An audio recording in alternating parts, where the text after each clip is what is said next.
Hai guys, ketemu lagi di Iyilik 7. Ibu Neslihan dibawa ke rumah sakit.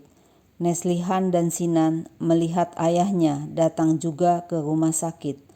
Ayahnya batuk-batuk terus sampai ada darah di sapu tangannya. Murad berkata kepada Neslihan kalau kondisi ayahnya tidak begitu baik.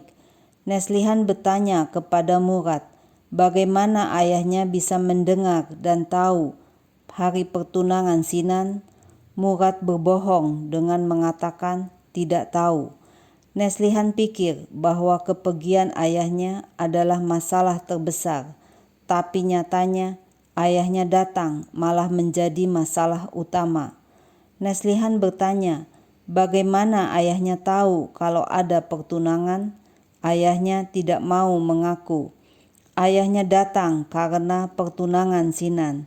Padahal sewaktu Neslihan menikah, ayahnya tidak datang.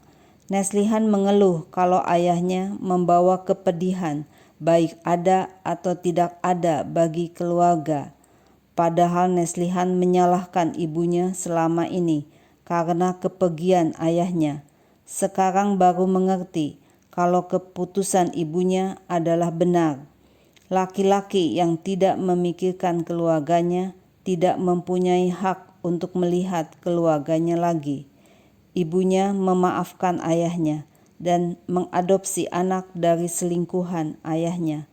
Tapi ayahnya pergi lagi ke wanita lainnya dan tidak melihat anak-anaknya.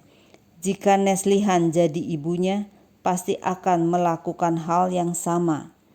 Neslihan menelpon Koray, menanyakan apa yang terjadi karena ada suara ribut-ribut. Apakah Sinan ada di dekat Koray? Koray menjawab bahwa Sinan sedang bicara dengan ayahnya.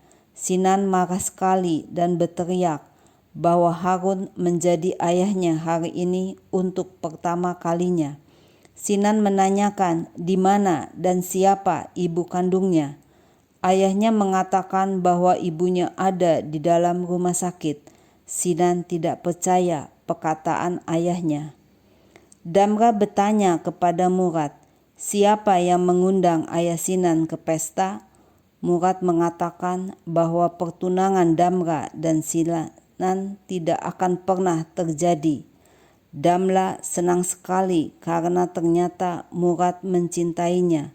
Damla merayu Murad bahwa tidak ada orang lain yang mencintai Murad selain dirinya. Dan tidak ada orang yang menyentuh Damla, hanya Murad yang bisa mencium Damla. Dan akhirnya Murad tidak tahan atas rayuan Damla. Mereka berciuman. Diam-diam Koray membuat video Murad dan Damla, tapi sayang Koray ketahuan oleh Murad. Murad ketakutan kalau Koray bercerita kepada Neslihan. Koray menyuruh Murad untuk memberitahu langsung kepada Neslihan. Murad marah dan menyerang Koray. Akhirnya Koray memberikan HP-nya kepada Neslihan untuk melihat video Murad dan Damla. Murad ngamuk kepada Koray dan mengancam Koray. Koray lapor ke polisi dan Murad ditangkap. Saking kesalnya, Neslihan merusak mobil Murad dan melempar cincin kawinnya ke dalam mobil. Murad kaget melihat mobilnya hancur berantakan dan melihat cincin Neslihan ada di dalam mobil. Esok harinya Neslihan datang ke pengacara untuk mengajukan gugatan cerai kepada suaminya. Neslihan ingin mengambil semuanya dari Murad, termasuk hak wali anak. Tapi sayang, Ibu Neslihan telah menunjuk Murad sebagai ketua dewan direksi. Jadi Murad tidak bisa diusir dari perusahaan. Neslihan menyuruh stafnya, Balkan, untuk mengumpulkan semua kasus yang berhubungan dengan Murad. Neslihan memberitahu bahwa Murad sudah tidak bekerja di perusahaan ini. Balkan diancam bila tidak mau di PHK, dia harus mau membantu Neslihan. Balkan memberitahu Murad kalau Neslihan ada di kantor dan meminta semua file kontrak dan segalanya. Neslihan minta Murad agar keluar dari rumah dan perusahaan. Murad marah karena Neslihan minta informasi kepada Balkan. Neslihan minta supaya Murad jangan menganggap remeh dirinya. Seharusnya Murad berterima kasih kepada Neslihan karena semua yang dimiliki Murad adalah atas jasa Neslihan semua. Neslihan akan mengambil semuanya dari Murad. Tapi Murad ngotot bahwa dialah yang melakukan pekerjaan semuanya di kantor. Murad malah menuduh Neslihan mempunyai hubungan khusus dengan mantan pacarnya, Koray. Neslihan mengusir Murad dari rumahnya. Neslihan membuat tawaran kepada Damla. Neslihan akan memberikan Murad kepada Damla. Tapi Damla harus melakukan dua hal yang diinginkan Neslihan. Pertama, Damla harus putus dengan Sinan sekarang juga. Yang kedua, Damla harus mendownload semua dokumen yang ada di komputer Murad ke dalam disk dan diberikan kepada Neslihan. Neslihan memberitahu Sinan bahwa Murad bukan suaminya lagi. Ibu Neslihan minta pulang dari rumah sakit. Neslihan bilang ibunya tidak usah memikirkan perusahaan lagi karena semua urusan kantor sudah diselesaikan oleh Neslihan. Neslihan juga memberitahu Koray bahwa dia sudah berpisah dengan Murad. Neslihan sudah mengusirnya dari rumah dan akan memecat Murad dari perusahaan tanpa pesangon. Murad memberitahu Sinan bahwa dia menemukan ibu kandung Sinan. Murad juga berkata bahwa mertuanya, Sahika, sudah berbohong kepada Sinan.